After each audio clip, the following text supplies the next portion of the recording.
so much. There's food in the back. We have chicken. It's going fast. We have falafel. We have falafel that's not in pita for gluten-free folks. And all of the food is from my friends who own the restaurant called Danuk. So there we go. Please come on in. We'll have some more chairs coming. They're going to magically appear from the back because we have awesome folks. Pauline, thank you. Okay. Thank you very much for coming here today at the University of Manitoba on Treaty 1 territory, the birthplace and the homeland of the Métis Nation. The event that we are here today is discussing all of Manitoba, though, not just within the perimeter, so including 65 distinct Indigenous nations, as well as settlers, immigrants, and refugees who all call Manitoba home. I am Shayna Plout, and among other things, I am the director of the Center for Social Science Research and Policy at the University of Manitoba. I'm a resident of West Broadway, a mother of 2 very small children who go to daycare in West Broadway. I'm an immigrant, and I'm the daughter of an alcoholic. The topics here today are very real for me, as they are for all of you. And I'd like to invite Elder Margaret to open us up in a good way. And here, let me. Wow. Good afternoon. Good afternoon. Hello, everybody.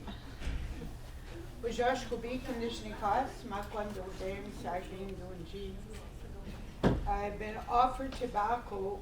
Can you all hear me? I've been offered this tobacco to start this meeting or talks this afternoon in a good way.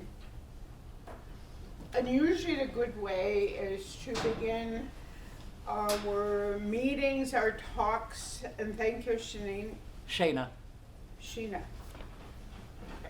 Thank you, Sheena, for offering me the tobacco.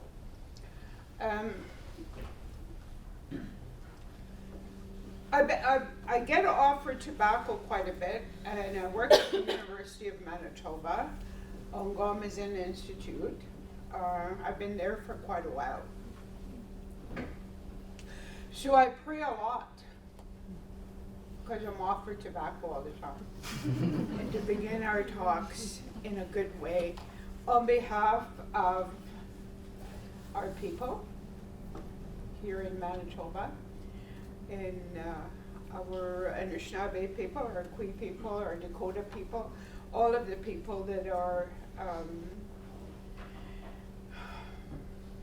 I guess I'll say Indigenous.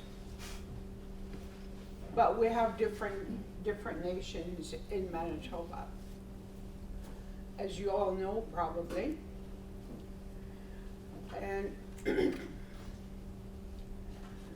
I want to acknowledge my ancestors of this territory, of course. First and foremost, that's important for me. Anishinaabe Kwenin, I'm from Sagin.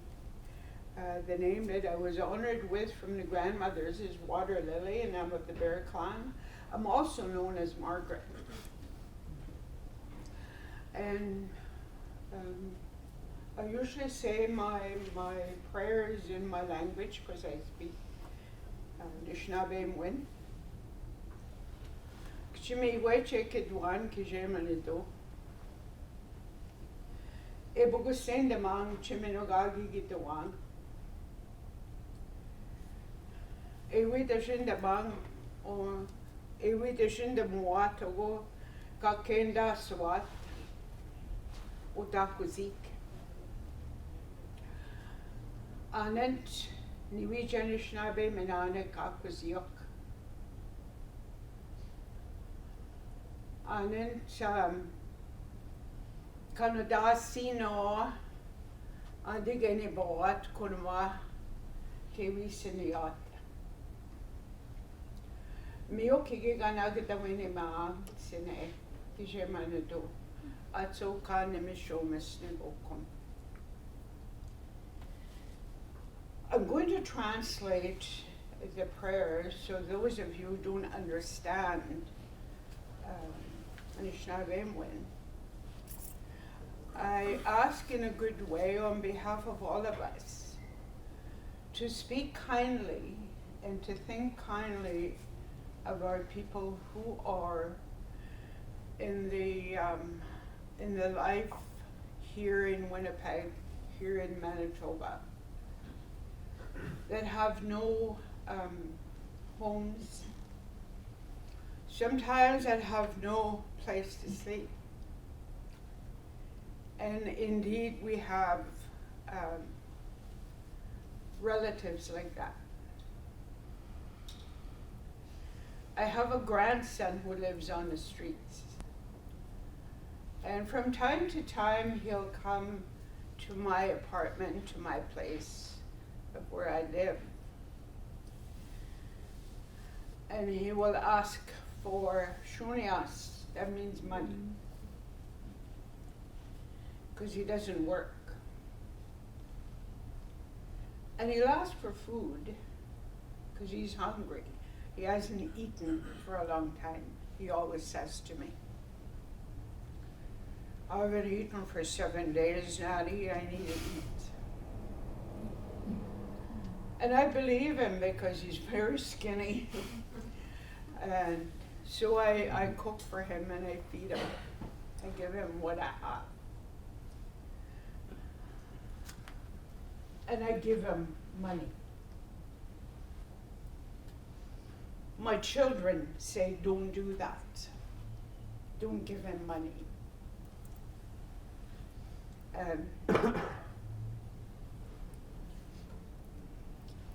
I do it anyway. Maybe that's wrong, I don't know. But I love this young man. And I will continue to do that.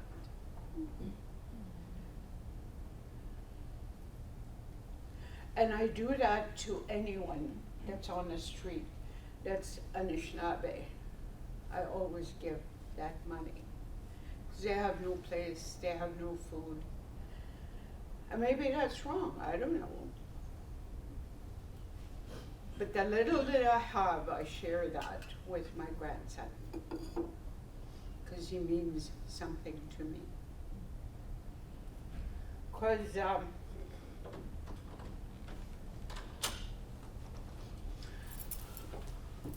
I didn't mean to do that. When he was a little boy, we used to play in the I'm sorry about that. People who have are the experts in this field of addiction.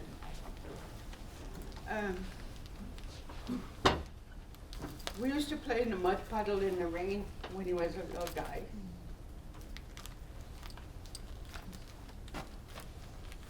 But something happened to him. And he is a very, very talented young man. He was an artist. He was also a singer. So I see all of the good things about him. He's not a bad person. He's a good person. So that's who I pray, that's who I think about.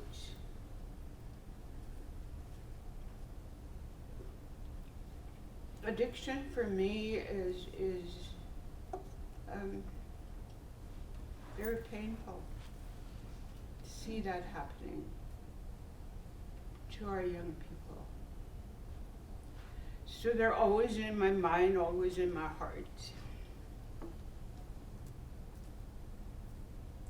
I have a very good friend, Dr. Barry LaValle.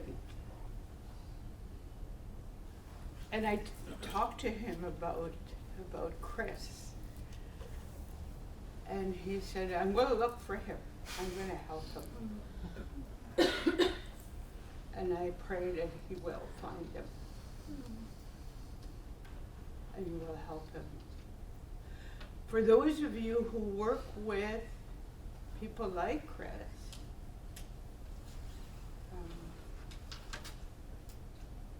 from a good place in my heart and my prayers,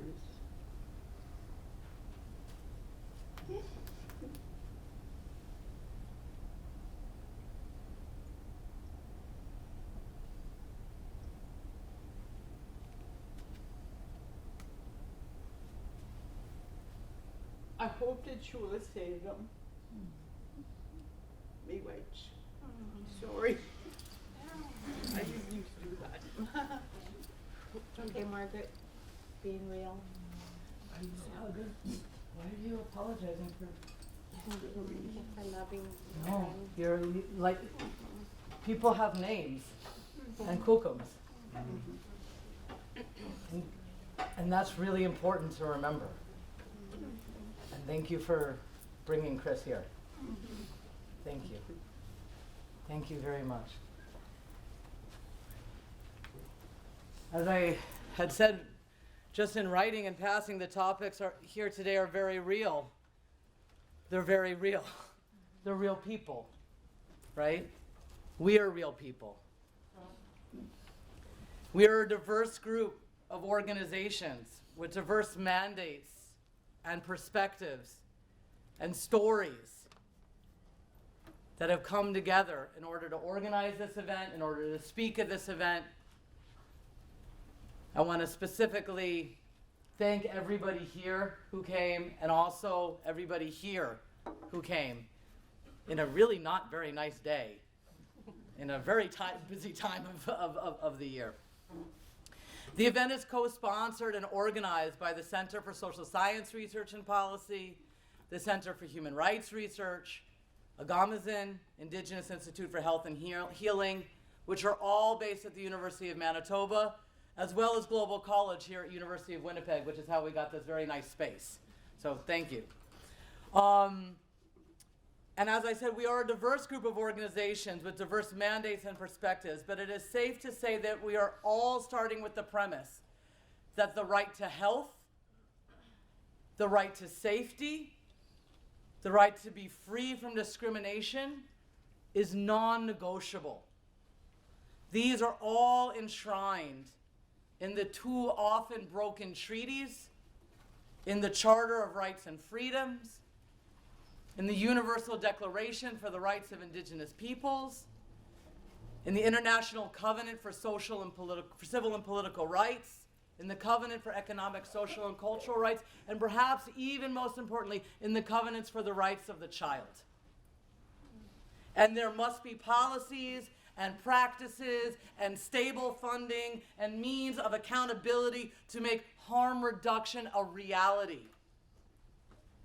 The purpose of this event today is to create a space to hear what good harm reduction in Manitoba can and should look like, and what is needed in order to make that happen. I am not an expert on this issue. The Center for Social Science Research and Policy is not an expert on this issue. You, the people in this room, and are the doers and the thinkers that have pushed the vision and the practice of harm reduction forward for decades. Our hope for today's event is to provide that space to articulate what is needed to do this well for the people throughout this province, be it within Winnipeg, or those connected on Highway 1, or Highway 6, or Small Plains, or ice roads.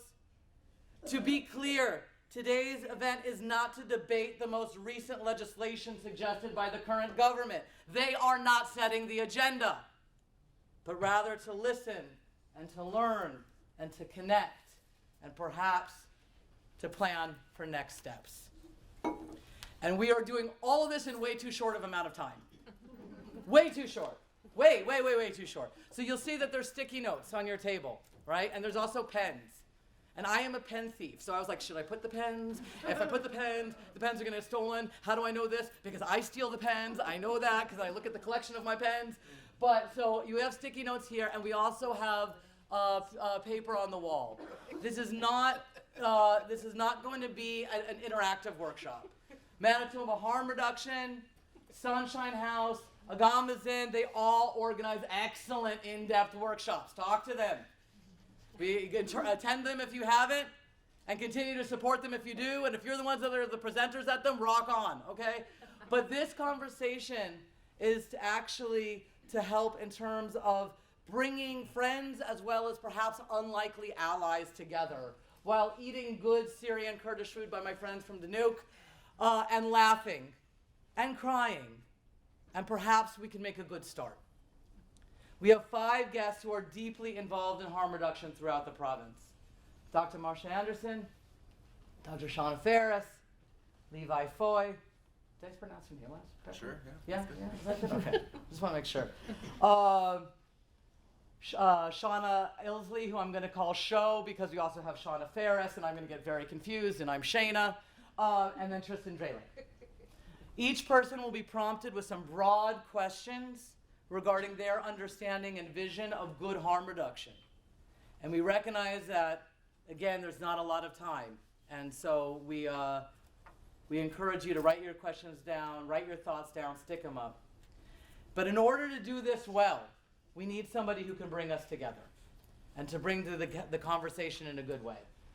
And we are honored to have Leslie Spillett agree to facilitate today's discussion. She told me I'm not allowed to put her on a pedestal, okay? So although I have heard about Leslie since I moved to Winnipeg 5.5 years ago, and I have felt her presence strongly because my partner works at 9 Circles, I've never had the pleasure to meet her until today. And when I asked Leslie how she wanted to be referred to as elder, as knowledge keeper, as journalist, as activist, as sun dancer, she told me in no uncertain terms, kukum. And that made me smile really big because good kukums are all of those things. So thank you very, very much for offering to facilitate Kukum Leslie, and I turn it over to you. Thank you.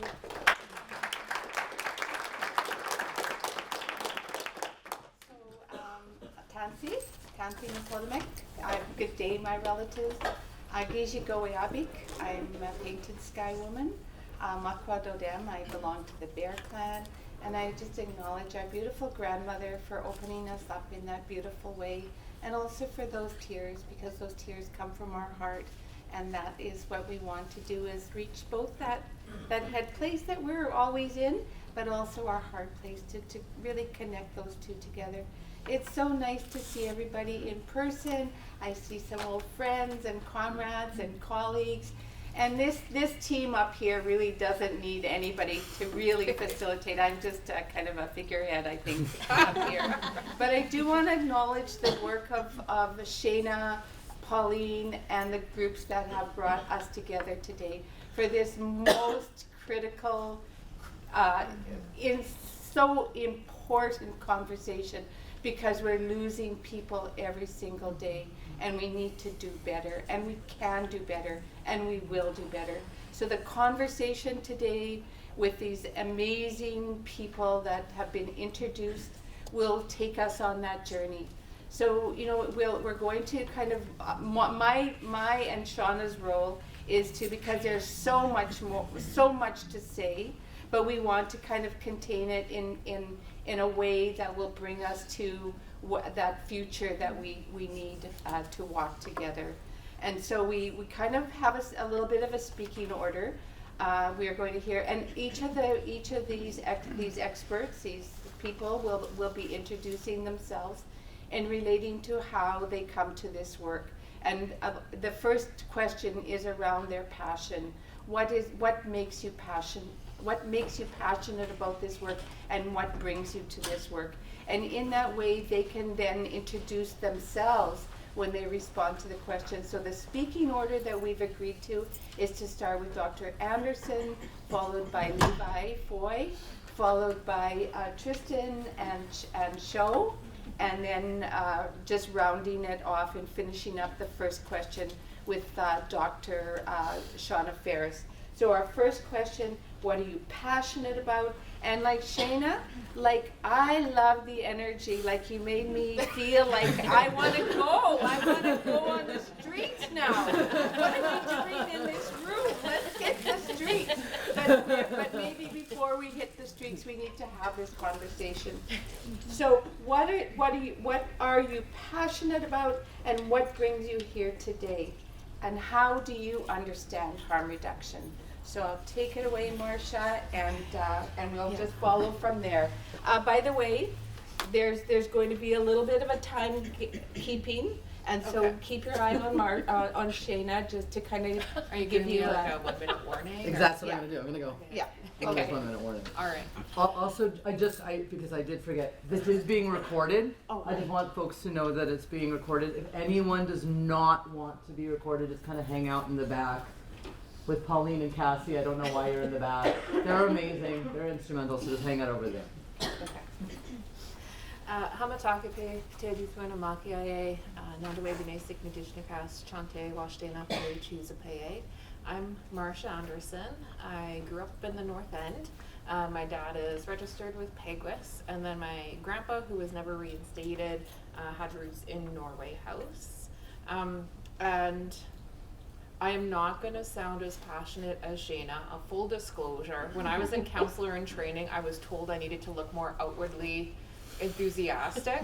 But if like Shayna's over here with outward enthusiasm and volume, I'm probably over here.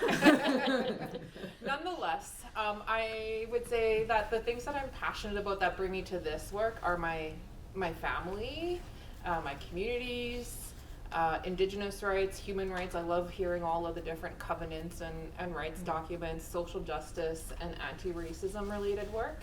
And for me, harm reduction is a real confluence of all of those things.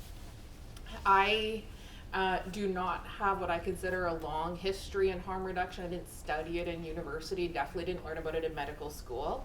But when I started working with the WRHA back in 2014, 2015 in public health with a focus on Indigenous health, as I do, I started going out and building more relationships with some of our urban Indigenous organizations and talking about what matters. Like, what matters to you? Where do I focus my attention? And the harms from substance use, which are occasionally from the substances and more from how we treat people who use drugs and how the system sees people who use drugs and the problem of drug use, was really where that lens needed to be. And so it was interesting for me to learn about harm reduction in kind of an academic, public healthy way, at the same time as learning about it from the people on the ground who use harm reduction and lead harm reduction. We actually have excellent harm reduction in Manitoba, and it tends to be at the community level and grassroots, right? And so that is why I'm here today, is because I think we need to maintain those rights-based principles, that community leadership in driving, when we think about what it means to scale up harm reduction in ways that undo those initial harms on our lands, which are colonial harms and racial harms. I don't know why I agreed to follow you. But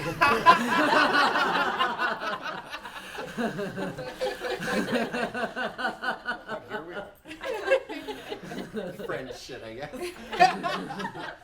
Hi everybody, my name is Levi Foy. I am the Executive Director of Sunshine House, and I'm originally from Couchiching First Nation, which is located on the border of what we call Minnesota and Ontario. I'm gonna start my story there because, like Marcia, what I'm passionate about and is my family, because as a two-spirit queer person who grew up in a variety of different places, we were transient and we were often, you know, forced to move for whatever reasons. My family was the only thing that we had, but also my brothers and my cousins and my aunts and uncles, they might have been terrible to me sometimes, but they always had my back. And so that's kind of what I grew into. And I understand family in a variety of different contexts, and much of that is through an Indigenous lens, and much of that is through a queer lens, and understanding that family is it can mean many, many, many different things, but when you consider somebody family, all relationships are sacred, but those relationships have kind of an elevated status within you. And so that's that. I'll tell you how I got into this work. So when I moved back home to my community to help take care of my grandpa, my cousin called me one time. I was living in Toronto at the time. She says, "Grandpa's really sick. He has 6 months to live." And I says, "Okay, well, I'm not really doing anything out here. I just graduated with my master's degree and I was serving at a restaurant and doing whatever, as people with masters do these days." And so I was like, "Okay, well, I'll come home." And she's like, "I'm going to see if I can find you. There's a couple of mentorship opportunities with queer youth because she works in child welfare." And she's like, "We'll see if we can put you in some mentorship opportunities there." So I was like, "Okay, whatever, 6 months, whatever. It'll be great." I did that when my grandma was sick, and I often do that because I'm queer and I don't have kids. It often falls on my shoulders, and that's fine. I love it. And so I go out there. The old man lives for 2 years, and I had the best time of my life. It was a really, really wonderful time to reconnect with my community as an adult. Really just got to do work that I never thought I would never ever envision myself doing. And then when he passed away, my cousin, who was working at the Ontario Aboriginal HIV/AIDS strategy in Thunder Bay, she said, "Hey, there's this job. Come, put your name in, and maybe you'll get it." And they asked so I did, and I got the interview, and they asked the question, "What is harm reduction?" And I failed that question miserably, miserably. And so then that night, my cousin calls me, and I'm still in Thunder Bay, and I'm at my other cousin's, and she says, "Hey, let's go for dinner." So we go for dinner, and Jana Ray says to me, she says, "You know, you're not going to get the job because you just failed that miserably." And I says, "Okay, well, okay." And she says, "Levi, harm reduction is what we've always done.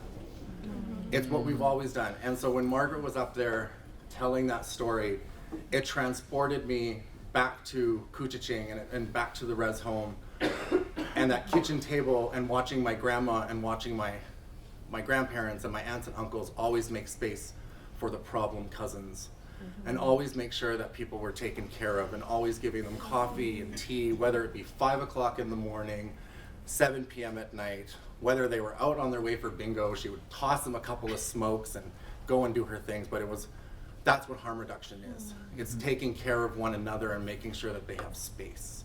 And that's how I've kind of come to it. And I says, "Jana, you're my cousin, you're supposed to help me." And she's like, "Well, no, I can't do that for you." And that's the other thing that I root my work in, is that I can't do things for people. I can provide people with tools, I can provide people with information, I can provide people my own stories, but I'm not going to be able to do things for people. And so those are my two central tenets of how I do my work. It's how we've always done it, and people are independent and autonomous. Thanks, Levi. I'm Tristan, and I feel like I should warn folks that last time I was in a room with Leslie, we all ended up in a round dance at Balmoral in Maine. So just be prepared that there's a very real possibility in the next hour. I am the network coordinator in Selkirk for the Manitoba Harm Reduction Network, and I've been there for about 6 months, and it's been one of the most energizing and exciting periods of my life. I'm a settler, but also of Métis descent by way of St. Ambrose, and I'm actively working to reclaim that Métis heritage of mine, and so I'm very grateful for the network for providing space for that, and also acknowledging the knowledge there. I've spent about 18 to 20 years of my professional life in the social services, and what brought me to that too is I got my degree here at the U of W in criminal justice and conflict resolution studies, a dual degree. Very excited to be back in a different capacity at the U of W. And my mom, who's sitting at the back there, always gave me a hard time because she tells me that once upon a time I said I never worked in the same field as her, and she works in the mental health field, or had graduated from the mental health field. And alas, I spent the last 11 years of my life at the Canadian Mental Health Association delivering frontline services for folks out of that vein. I did some education in mental health, and we talked a lot about skill building and empowerment and just, you know, connecting folks with employment, all these great things that social service agencies and nonprofits really have a skill set at doing and excel at applying for grants to deliver these services in the community. Through my 11 years of tenure there and other social services, though, it was becoming quite clear that we could skill build and educate and empower folks until we're blue in the face. But what's happening is when we work in fundamentally unjust systems, there's no amount of skill building or empowerment that's going to radically change some of those harms that are associated with those systems. Now, I'm not denigrating or knocking education. I got so much from the University of Winnipeg. That criminal justice department is filled with some of the sharpest folks I've ever met in my academic career. But what I found is if we aren't able to speak openly and directly about systemic harms and about the bullshit that exists within these systems, us as service provider, I can't swear. You have 1 minute. 1 minute?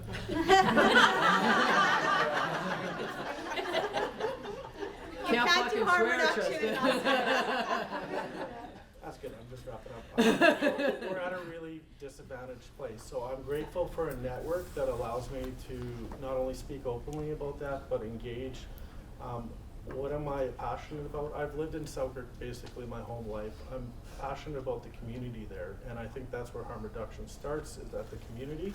So I'm grateful that the network and our allied services are able to engage at the community level in a substantial way. Good afternoon, everyone. I'm Shauna Ilsley, and I go by Sho, or my name's spelled Shohan.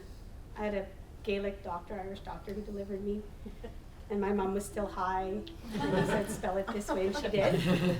And so that hence people call me Sho as well. My spirit name is Sacred Bear, and I was given that spirit name by Contrary Spirit.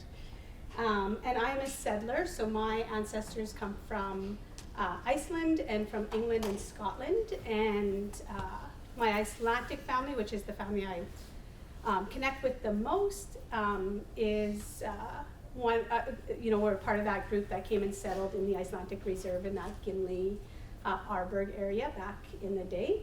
And so I also grew up in northern Manitoba, so I'm from the Paw, Okaskak Cree Nation, and Churchill, Manitoba. So I was adopted into an Indigenous family when I was 12 years old. And I'm also a mother, and so I have 4 children. They range in age from 30 to, my youngest is 13 and almost 14, which is pretty exciting when you transition. I'm looking forward to empty nesting. I've parented a very long time. But also I'm 2 weeks into being a grandmother now, which is really exciting. What do I want to share? So where's my passion? What brings me to this work? I really want to recognize that I was really born into harm reduction. So like Levi said, like it's something that people have always done. My first 8 years of my life, I was born into a low-income community in the Paw, which was given the racialized, violent name of the ghetto. And so I grew up in a community where there was lots of stigma associated to those of us who lived in that community. And there were lots of In fact, any of the harms that occurred in that community were automatically associated with the people who lived in that community. And I want to recognize that although there were harms in that community, there were the same harms happening in a whole bunch of other communities. Our community had different harms in addition to those, and those harms were not at all connected to the parents in those communities or the people who lived in those communities. They were really connected to the systems that interfered in that community. And so I was raised in a community where primarily women, mothers who had children, took care of mothers who had children. In a community where lots of substance use happened. And I'm going to argue that not more substance use than in other neighborhoods, but lots of substance use did happen. And the harms were always identified as being connected to that substance use. And it wasn't. There were harms related to that, but most of our harms were systemic. So I grew up in a community where CFS presented a constant threat. A community where by the time I went to school, all of us kids were trained not to talk to grown-ups, right? Which was really being trained not to engage with systems that we know were threatening our families. But really, that community was still to this day, contrary to stigma, stereotypes, it was still the safest community I ever lived in. And it was the community that, maybe Margaret's at the table. But it was a community that no matter what house I went into, I was fed and taken care of. And it was also the community that if I did things I shouldn't be doing, there was a back lane, we were not allowed to go across that back lane.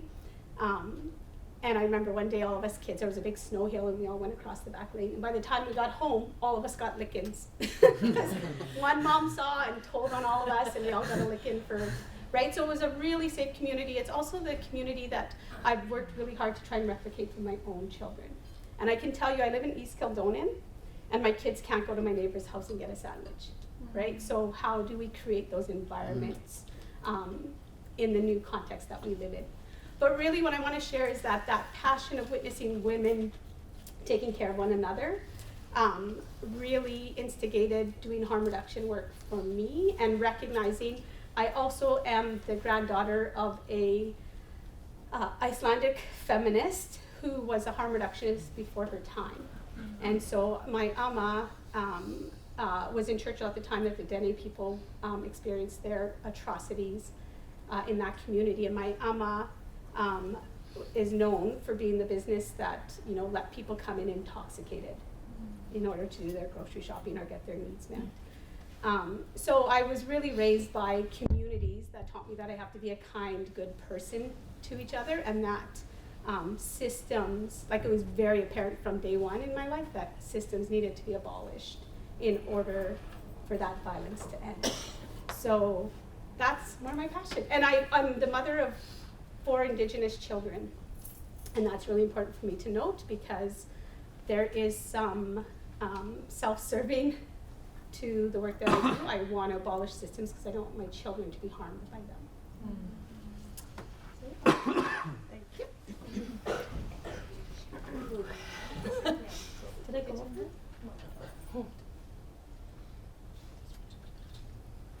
Did I go over? No. Sorry. All good. You can't share passion. That's right. Whew, a lot of feels. So I'm Shauna Ferris. I'm a settler and a visitor to this territory as I was in the territory I was born in. I grew up in the Williams Treaties territories, which are just sort of east of here and north of Toronto. And I came here in 2008 to take up a job at the University of Manitoba, but I traced my ancestry to Ireland and Scotland and England. And I work in women's and gender studies at the University of Manitoba, which is an inherently feminist and sort of community-oriented discipline. And I also I do activism with the Sex Workers of Winnipeg Action Coalition here in the city. And what makes me passionate about this is,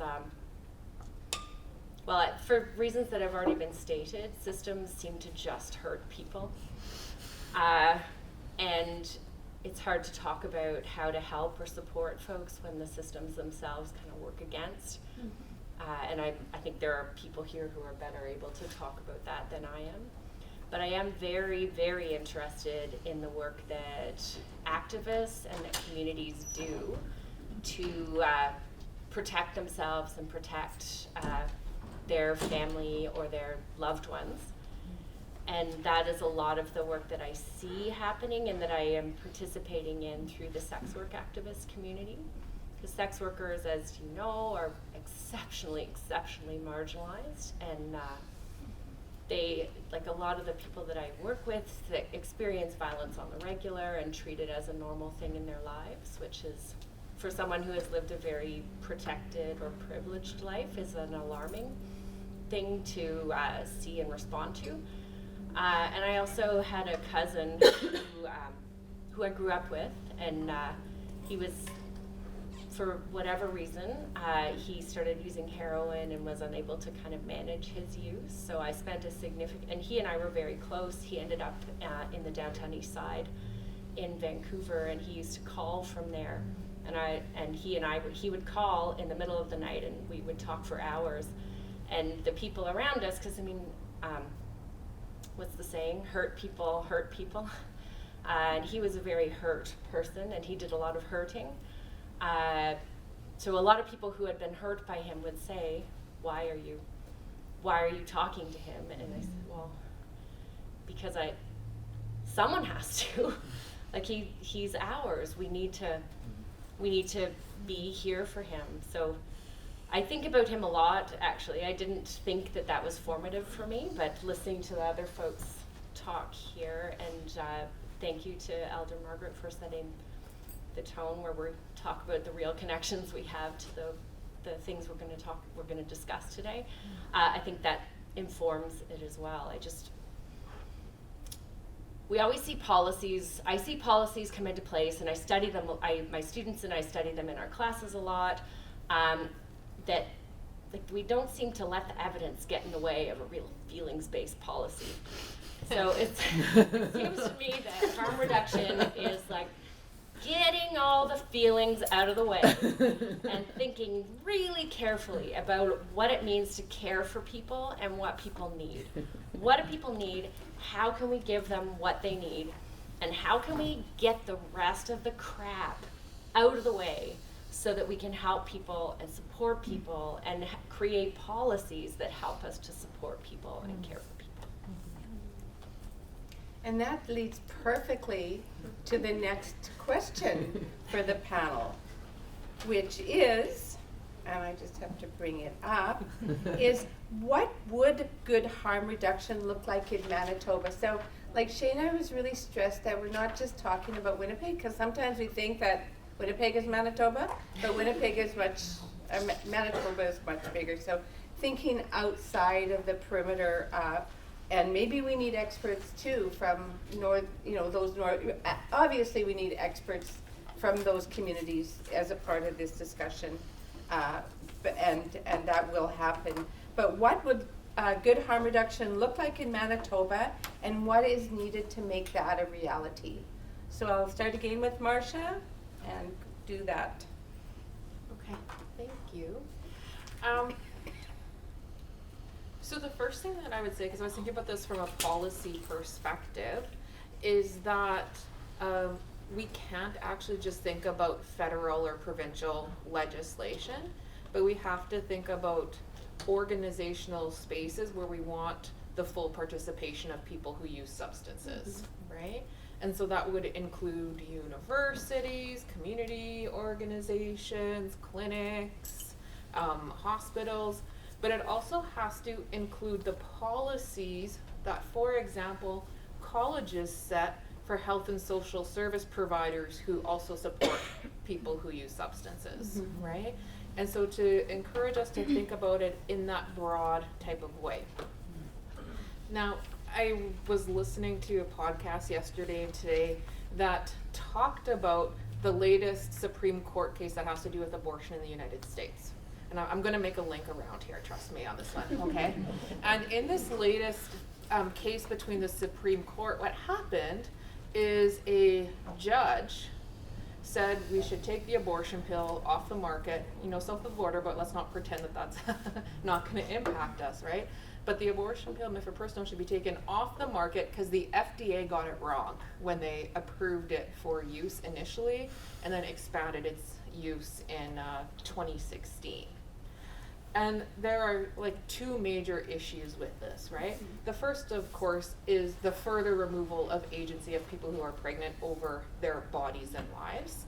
And the second is the removal of a science-based, evidence-based regulatory agency and health professionals from being able to meet the needs that people with full autonomy and agency have over their bodies. And to me, that's the very clear parallel to what harm reduction policy needs to be able to do, which is support the agency of people who use drugs as well, and support the agency of people who provide services and support, whatever that might be, to people who use drugs.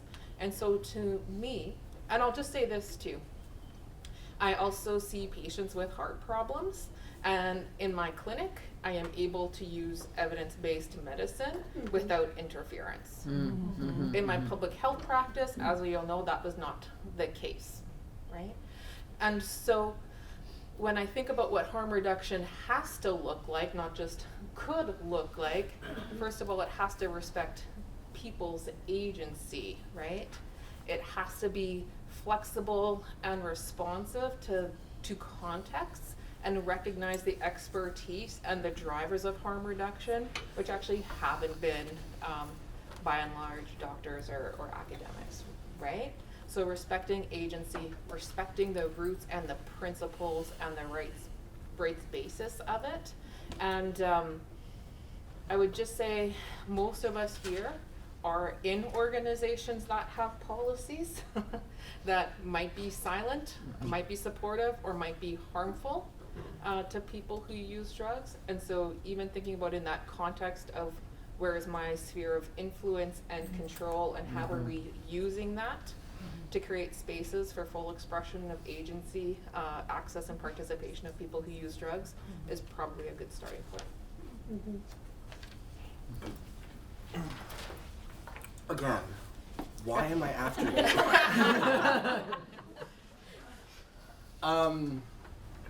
No, thanks, Marcia, for your wisdom. The one thing I will say, and like how I'll preface what I'm going to say, is that good harm reduction, whatever that looks like, cannot be developed or enforced by systems that have developed and enforced the conditions where we have to have this conversation in the first place. So that really means, for me, that harm reduction is a local and, as Marcia said, responsive a solution that's based on the needs of our communities. And so that's what we try to do at Sunshine House, and that's what we try, that's how we get famous and how I end up in all the magazines.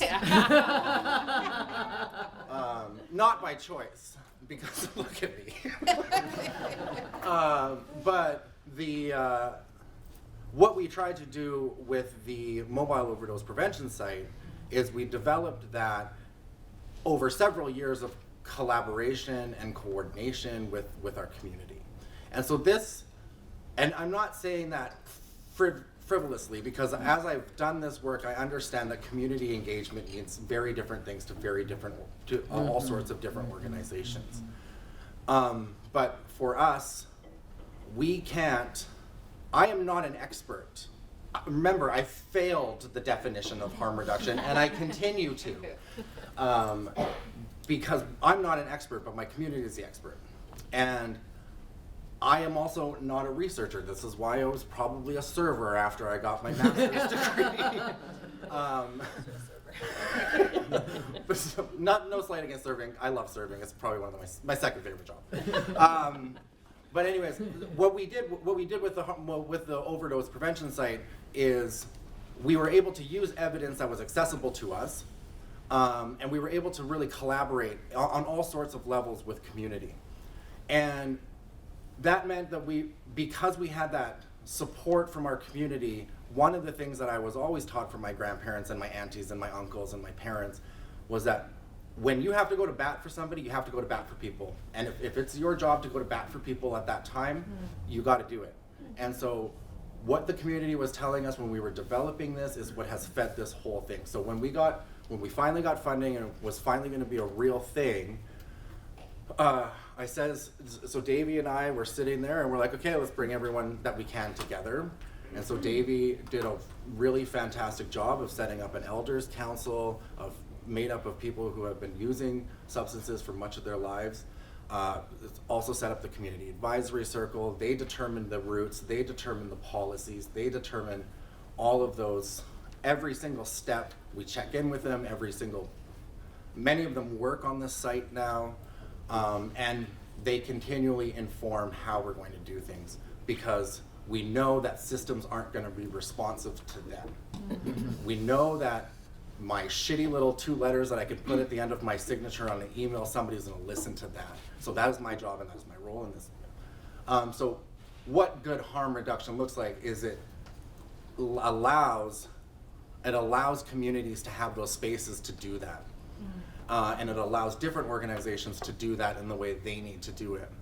I would not know what good harm reduction looks like in Thompson, Manitoba.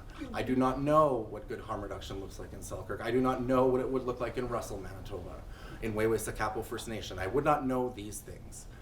But what I can do, and what has happened to us in the course of several months, and I just want to highlight this, is that we've been operating this since October, and the only types of elected officials who have actually come down to visit the site are First Nations governments.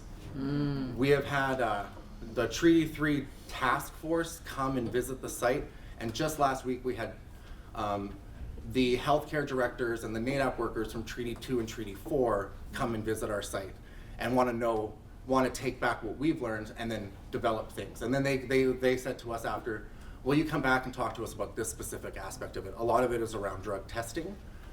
And then my cousins back home are like, we're gonna come in and we're gonna find some money, we're gonna come in and just work with you for a couple of days so we can pilot something else back here in Cooch or back here in Manitou.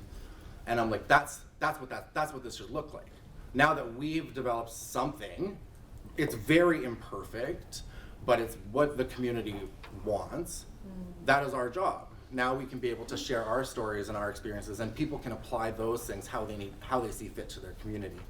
And that's essentially what we did too. Like, we went out, people went out to Vancouver, they went out, we talked to people in Saskatoon, we talked to everybody, and we was like, what do you got? And then we brought that information, we brought that back to our elders and the advisory circle, who are all Indigenous folks, and they were like, we like this, we like this, we like this, we like this, let's try this, let's try this, let's try this. And that's what good harm reduction can look like. It's responsive, it's community-based, and it's flexible, but it's also, all of that power is transferred onto those folks who are going to be most impacted by that service. Awesome. Wow. Okay. Try to be quicker this time. It's hard being on a panel with like-minded folks because they steal all your ideas. I think whenever I look at making change in this system or in any context here, especially associated with harm reduction, I always have to preface it with the fact that we are currently still in about a 60, 70 year international war on drugs. And so we are in a context where we are intentionally segregated, intentionally experiencing violence from a well-organized system that is meant to keep us apart. And if we look at how do we transition our way, because we have to imagine communities outside of that war on drugs, so how do we transition our way out of that intentional violence?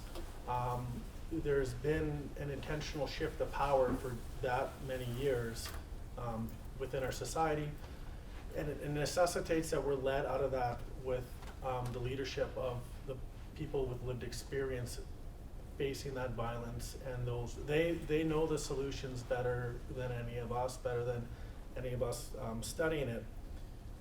So we have to take that leadership seriously.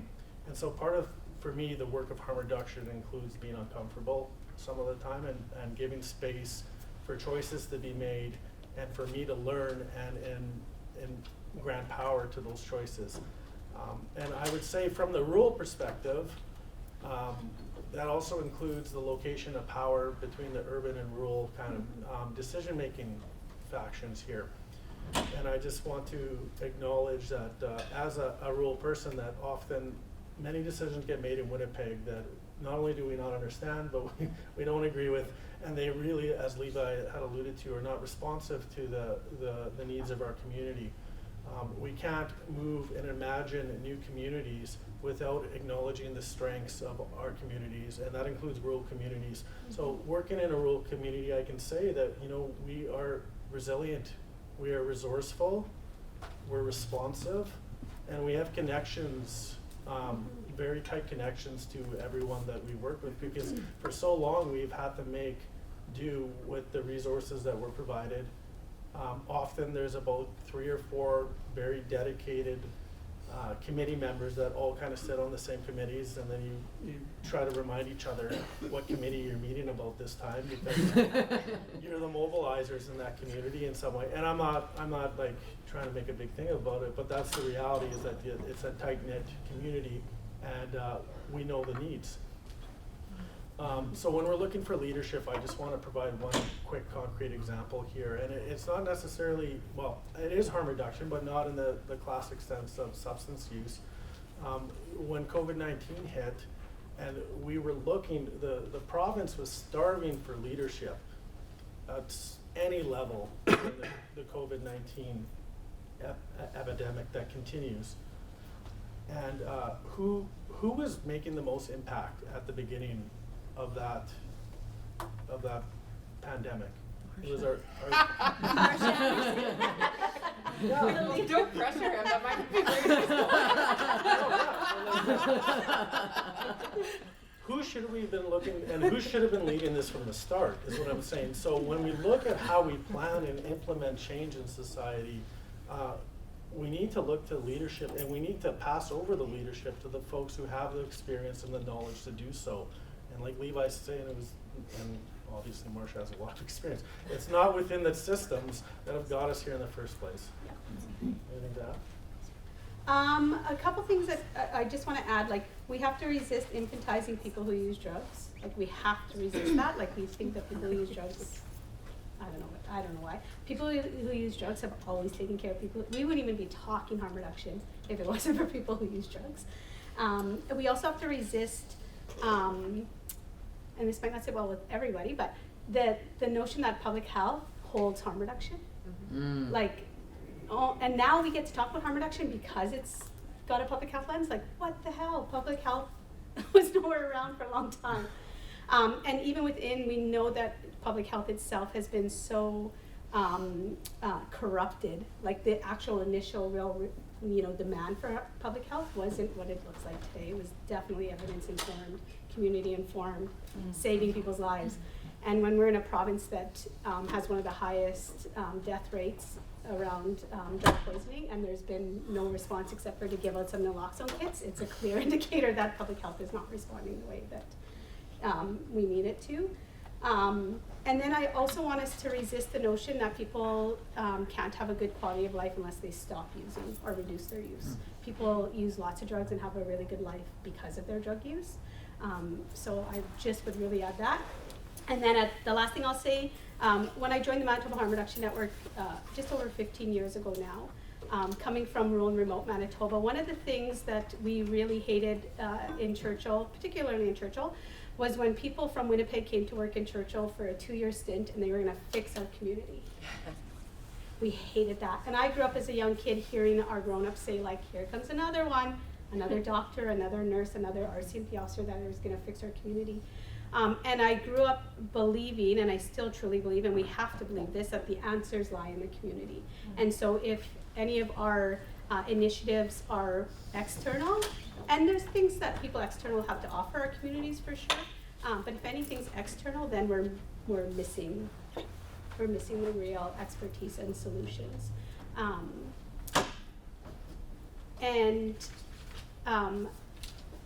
then we have to collectively abolish systems, folks. And if we're not in the business of addressing and increasing access to harm reduction services while at the same time abolishing systems, we're missing the boat. But I also want to recognize that that means some of us are there are people who put their life and liberty on the line every day. And I know, like, Levi and I make it into the paper not because people like us. There's people who want to shut us down. And if some leadership doesn't want to shut us down, then Levi and I aren't doing our jobs. But it means we need a community that also supports us to do that. Yeah. Okay. I don't know that I have much more to add. That's super comprehensive, community-driven, evidence-based, all of these things that make harm reduction happen are things that the research says too. Like, we have so much research that says harm reduction looks like exactly what the folks here have said. So somehow we have to find ways to center the evidence, whether the evidence comes from communities themselves and the voices of the communities themselves, or whether it comes from researchers who are working with the communities themselves and trying to advocate for policy. We have to find ways to foreground what works. And as one of the people who has mentored me for a number of years, Kiera Ladner likes to say, we also have to do things that facilitate relationships. If we don't have good relationships, if we don't have policies that allow us to have good relationships, if we don't have good relationships, then we have nothing. And if we're gonna do things like criminalize people who use drugs or trade sex for any number of different things, then we're breaking relationships with them societally or structurally, and we're supporting the hurt instead of the relationship building. I'll leave it there. Okay, that's great. So that brings us to, like, what next? Like, where are we going from here? Because I think we have some really amazing insight into harm reduction, but we also have we're in a time when many of the things that we talk about are maybe not where it needs to be in order to really be those communities of care for our people, all people. And that's obvious. If you can't go to your neighbor to get a sandwich, like, and it's true, this, capitalism and this whole system has so disconnected people from everything, from real life itself. It's disconnected us from. And so where do we, in a very practical way, I think pragmatic ways, where do we need to go next? Where do you see us going next in terms of creating those communities of care that are genuine, authentic, and community, embedded in community?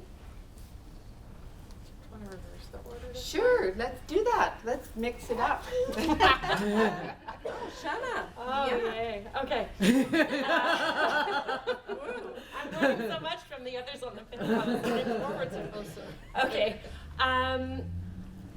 Well, one of the things that I've turned to recently is the way that research actually hurts communities. So even as some of us sort of begin to do what we call community-driven or community-oriented or community-embedded, like, there's lots of different participatory, there's lots of different words for talking about research that supposedly involves community. But meaningful involvement of community members, like people who are actually affected by the issues that we're trying to do social justice research in support of, the meaningful involvement of those folks is not easy to do, despite the fact that there are kind of top-down policies now that say that they should be meaningfully involved. The institution, the university as an institution itself, doesn't actually welcome community involvement. And even when we have research teams, and I'm part of a kind of network of folks who do community-driven or community-based research, even when we indicate, we submit applications, we put everybody's name on the thing, they want us to talk about like how people take on roles in the research, and we outline all of that, and we get a response that responds only to the academic members of that, and often shames, blames, or obfuscates, just treats as invisible the affected community members who are actually directing the research. So some of the things that we need are policies that require community voices to mean something and to constantly be included in meaningful ways in university research. And some of that is paying for people's time, not just like a gift card or a one-time honorarium, but paying meaningfully over time for people's time. But some of that is also creating policies that require everyone who evaluates a project to know what it means to have a community member meaningfully involved there and to be able to evaluate it or respond or mentor folks who are doing this work.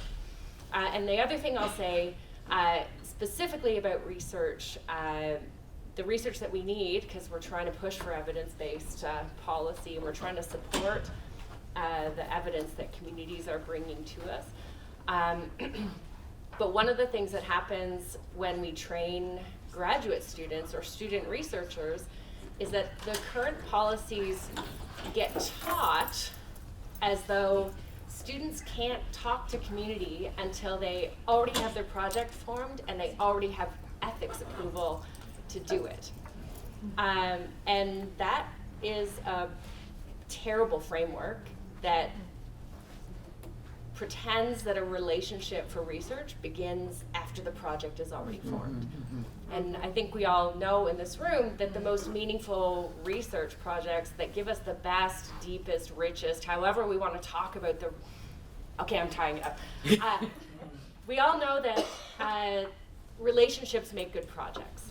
If we have good relationships between different kinds of members of a researching project, then we're gonna get good participation, we're gonna get good data that's gonna drive the kinds of evidence that we need to push for evidence-based policy. But if we do things like train students that they should never talk to community until they have all of these other things done, then we're doing something that's broken. So that is one of the things that I'm pushing for, and those of you who are in universities, please, we could use some help, because they don't like no one likes the changes we're trying to push for. Great.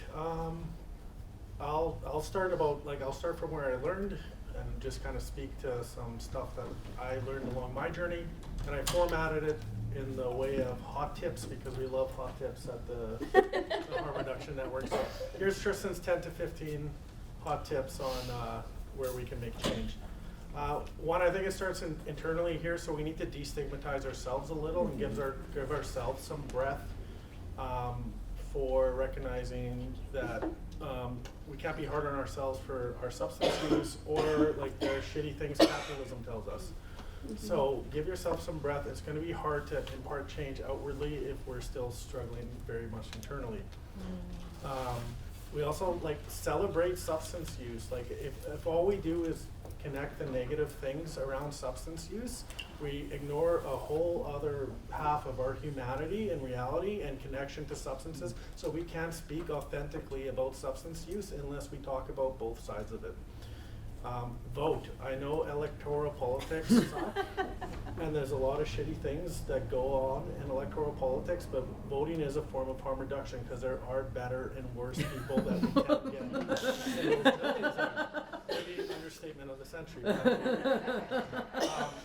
Ignore the perimeter once in a while, please. I'm begging you. If you're an urbanite, welcome to the Shit Disturber Club. I grant you a badge, but we need folks to push the boundaries incrementally every once in a while, destabilize things. That's how change happens. We need to believe in people, and that means that we can't make choices for them. We need to meet them where they're at, and that means fundamentally first believe in them. Slow down. You're more than your productivity. We are more than our productivity. Slowing down is an act of resistance. Support an auntie. I gained so much knowledge from our relatives and community, and if you just go support an auntie, you're gonna learn a lot. Get trained in naloxone. Sho said this isn't the end all be all. You're right, it's not. But every time someone asks me about naloxone dangling from my bag, guess what? They're getting information on safe supply. They're getting information on the war on drugs. It's an opener because people connect with the first aid response to an opioid overdose very easily. We have naloxone and Shell in Selkirk, for example. People connect with that. It's a gateway to other conversations on harm reduction. Try to implement the TRC principles at some point in time. That document is a legacy of work from people, and so when people like sigh and look at me and say, where do I start? Well, shit, there's a whole document that people have put a lot of thought, love, passion, blood, and tears into that provides some real tangible insights into next steps. So don't gasp. Look at the document. And lastly, buy a shirt. These are from the Harm Reduction Network. They're on sale. I think we just restocked them. But push for internal policy change too. We talked about that already. But UVic, for example, like, are we going to get a safe consumption site in Selkirk? I don't know. But you know what? We all have bathrooms in Selkirk, and UVic has a fantastic, peer-developed, safer washroom policy. So what might be more practical for Selkirk? It might be more practical that we get that safer bathroom policy out to every business that we can think of. Should it maybe be in the zoning bylaw regulations? Is that maybe more a tangible, enforceable mechanism for community safety? Things like that. What do I have to add? Although we don't believe safe consumption sites are the golden ticket, we know that it is an evidence-based intervention that stops people from dying of a drug poisoning. And so we definitely need advocacy for that. And we also need to dream on what safe consumption services look like in rural and remote communities, like Tristan was just saying. And we also need to support our relatives who do lots of work in their drug houses to keep themselves and their relatives alive. So all of our communities have those homes, so how do we support those homes in a really good way? Because those are safe consumption sites. And then I also want to make sure that, and I hope we're all done with the nonsense of we need to get more data on things. We have data up our freaking yin-yangs in harm reduction. And so it's not time to get data. We're way past that time. We now need to move to programming and developing initiatives. So, and then, of course, always nothing about us without us. People who use drugs have to lead the way, or people who use blank, fill it in, have to be the leaders in whatever that is. So, and housing. Talking about Thompson, I don't know if people know this, Thompson has one of the highest houseless populations in the country, and it is 100% Indigenous. If any other community, 100% of their houseless population were white, we would have an absolute strong response to that. So racism and never denying racism is also key to that.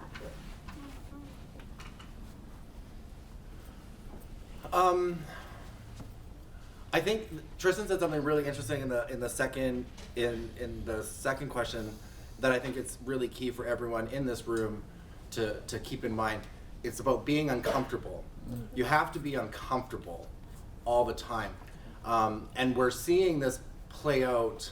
Marcia brought up examples in the southern states, but we're seeing this play out in all sorts of really disgusting ways. Florida is a fascist state right now. Florida is a fascist state. And this is because people who we thought were allies were not doing the one thing that we've always asked allies to do, and that's be uncomfortable.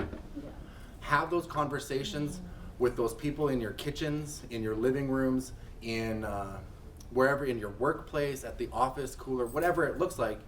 You have to make sure that if it sucks and you're like, well, Judy is a nice person, it doesn't matter because Judy is not a nice person because nice people don't endorse this bullshit. Yeah. So Judy is not a nice person. Judy is a superficially nice person, but she's garbage. Like, sit Judy down and Used tell. to be Karen, now it's Judy. Sit her down and have a conversation, because this is the thing. Like, if we're uncomfortable in Manitoba having a conversation just even around an RV that's operating maybe 5.5 hours a day, just wait until we start talking about things like universal basic income. Just wait until we start talking about that now. Yeah. like wait until we force your hand to talk about things like safe supply. Yeah. Wait until we just start taking over abandoned buildings and putting people in them and protecting them. Like that's what we should have been doing. But this was the easiest legislative way that we could get this because we know that there was enough evidence to support that the Judys and the Karens and the Freds and the Charlies are actually in support of this because no matter your political affiliations, these things they're loving, but they're also cost effective, and conservatives love that. Yeah. And so make sure when you're having these uncomfortable conversations and you're thinking about casting your political vote, or if you run in circles where there's lots of conservatives or whatever, you can tell them this. You can say, the mobile overdose prevention site in 6 months, it gave out 6,000 needles. It gave out over 1,000 little kits of naloxone. We would give out more if we had it, because a typical overdose right now is requiring 6 to 8 naloxones. People are only getting 1 to 2 at a time. We're setting up people to fail, and we're still setting up people to die. We've intervened on over 100 negative responses to a person using substances. Not one of those, only actually yesterday or Tuesday did one of those people have to require further follow-up treatment beyond the scope of a RV sitting in a parking lot. Yeah. That person had to be transported. That was our first person out of 100 that needed to be transported to a healthcare facility. So think about the cost savings there. And even that person, she went to HSC and she was back a couple hours later to get coffee. So it was not like, so I mean, there's a lot of really interesting things you can take there. But for us to actually efficiently run this mobile overdose prevention site, which is for all intents and purposes, a supervised consumption site running out of an RV, what we need is 3 police officers' salaries. That's all we need. That is all we need. You give us not one, the only electoral body, civic body was the federal government who stepped up, and they said, we'll give you a partial what you're asking for until the end of October. You figure out the rest. The city has not stepped up. We know that the city will never step up because look what they just did to libraries. We know that this province isn't going to step up. So you got to go to places. You got to pinch hit for me there, where I have to sometimes pinch hit because people are going to listen to me because I have 2 stupid letters at the end of my signature. You have to do also that for me and our community and my family once in a while, please. Yeah.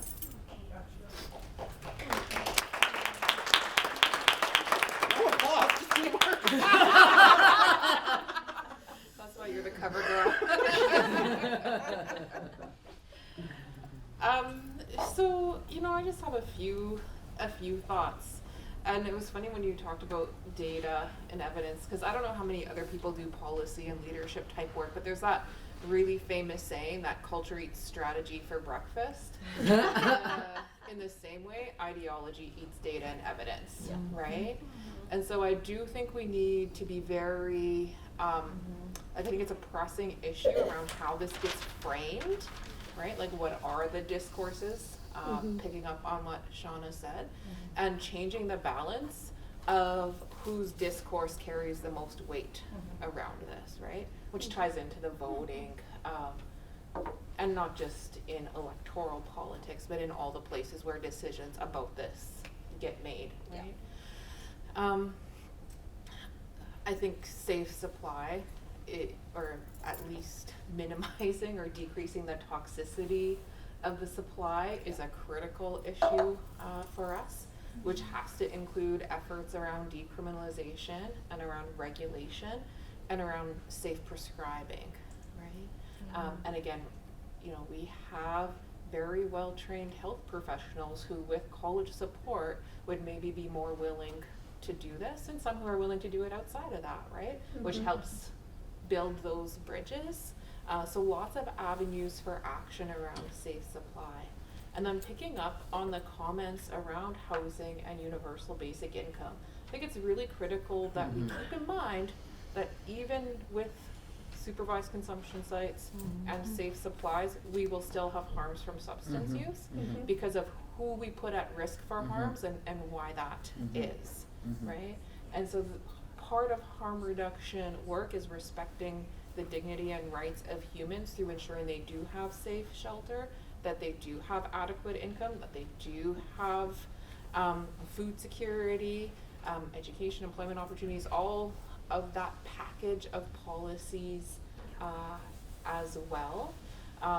And, you know, probably everyone in this room realizes that the Venn diagram between who is dying of drug poisoning, who is being newly diagnosed with HIV and syphilis, and who isn't getting adequate care in this province, like it's not really a Venn diagram, it's a circle, right? And so thinking about how we are working across, and I really appreciated Shauna's statement about not infantilizing people, because of all the ways that we insult people's humanity, and in particular Indigenous women in this province. So I think those are just some of the pressing issues that I'll close off with for my part. Wow. Yeah, well, first of all, let's hear it for these people.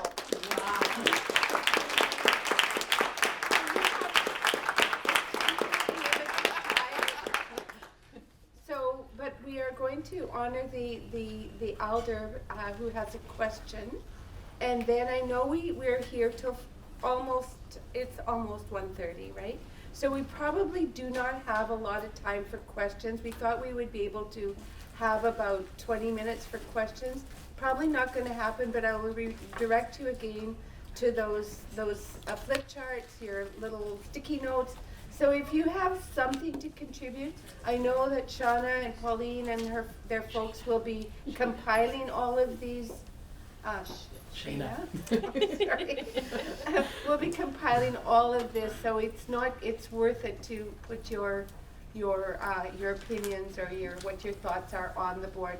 So, Elder Margaret? I've been asking because of my involvement with my grandson and worried about him all the time. And I was watching Dr. Phil, and he had a group of people, a group of scientists, and they were talking about harm reduction. And one scientist said, harm reduction is not good, doesn't help. And then he said, tough love is what helps. No? Has it worked yet? Zero evidence to support that. Yeah. No It tough hasn't love. worked yet, no. Okay, you go. Take care of your boy. You answered my question. Take care of him, Yeah. give him money if you want, if you have money, feed him, do all that. You're doing exactly what he needs. Keep on loving him. Yeah.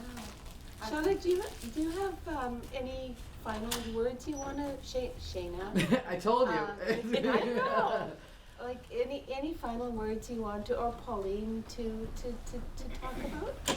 Pauline?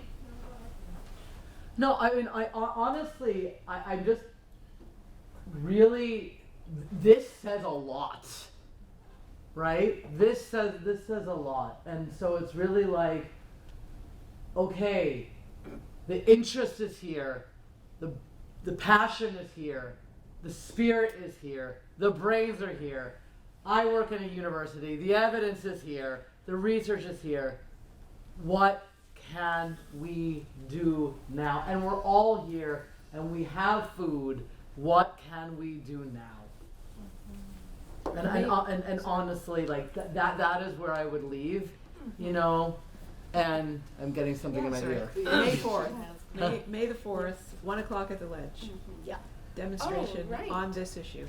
Yeah. Say that more. Say it out Say loud. On May 4th, ACT UP, Winnipeg, Manitoba, Manitoba, thank you, is organizing a rally at the Ledge to address the issues around harm reduction and rising HIV rates in Manitoba. So be there, be square, or be there and do a round dance. I don't know. Be square. Or be round. Chantal, do you have to leave? Okay. Okay. Thank you, Kim, for that. So did everybody get that? May 4th. What time? 1 o'clock. 12 o'clock? 12 One. o'clock. Or 1 now? Okay, 1 o'clock. We'll put it in the notes. And also want to just thank you for your thank you, Margaret. I love you. Thanks, Chantal. Thank you for being here, for listening without being able to ask questions, because sometimes that's really difficult. And but I know these folks are all pretty available for any kind of follow-up questions if you have. I think the people in the room probably come from this this understanding way of knowing, and I think one of the things that Shayna, you talked about, like, I know that Manitoba Harm Reduction Network has a pretty incredible network of folks. But there does seem to be really, like, we kind of still work in silos a little bit, like we're over here and they're over there and yada, yada, yada. And somehow we need to kind of figure out how to knit us together. So because, it's separation it really impedes those sorts of, collaboration. But also the movement. So the 4th of May, is it May the 4th? May the 4th be with us. Be with us. And May the we're going to Star Wars Day. May 7th is International Harm Reduction Day, but it's a weekend, and we don't want to protest on do that weekends. on a weekend. But thank you so much for your interest and for the work that you do in your respective communities, and thank again these folks that have spent their last hour and a half with us to give us. I'm always really inspired by the work that goes on in Manitoba, and I agree with, I think Levi said this, or maybe Marcia, that we do not lack all of the passion, all of the evidence, all of the brilliance to bring change about, and it's absolutely incredibly necessary. So thank you for being here today with us. And Thank give you. yourselves a big round of applause. And thank you. It's so lovely.